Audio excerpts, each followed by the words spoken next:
అందశ్రీ గారు కోట్ల మంది పీడిత ప్రజల హృదయాల్లో చోటు సంపాదించుకున్న బిడ్డ కాబట్టి, అణచివేతకు వ్యతిరేకంగా, దోపిడీకి వ్యతిరేకంగా ప్రజల పక్షాన జీవితాంతం ఇచ్చిన బిడ్డ కాబట్టి, ఎక్కడ ప్రజల పోరాటం ఉంటుందో ఆ పోరాటానికి స్ఫూర్తినిచ్చిన బిడ్డ కాబట్టి, ప్రజలకి తన పాట రూపంలో, తన మాట రూపంలో జాగృతం చేసినటువంటి మహనీయుడు కాబట్టి, ఆయన నిస్వార్థంగా ఆయన సినిమాలో పాటలు రాసిన, ప్రజల కోసం పాట మనిషి అన్నవాడు.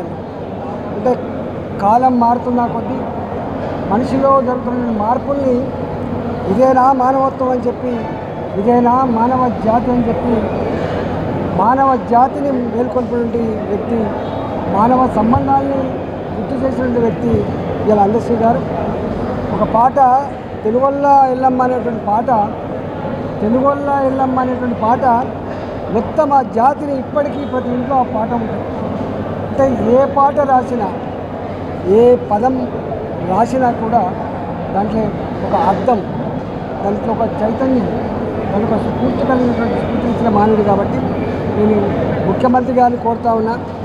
వారు చనిపోకముందే తన కొడుకు ఒక మాట చెప్పింది, నా బాడీని ఖననం చేయండి అని చెప్పిన దాని ప్రకారంగా ఖననం చేస్తారు. కాబట్టి ముఖ్యమంత్రి గారు ప్రభుత్వపరమైన స్థలాన్ని ఒక 5 ఎకరాలు 10 ఎకరాల్లో కేటాయించి ఒక శృతివనంగా తీర్చిదిద్దాలని చెప్పి కోరుతా ఉన్నాం.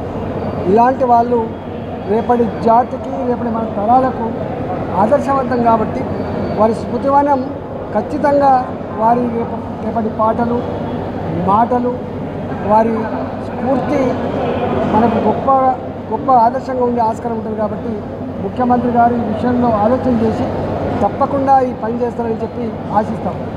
జోహార్ జోహార్.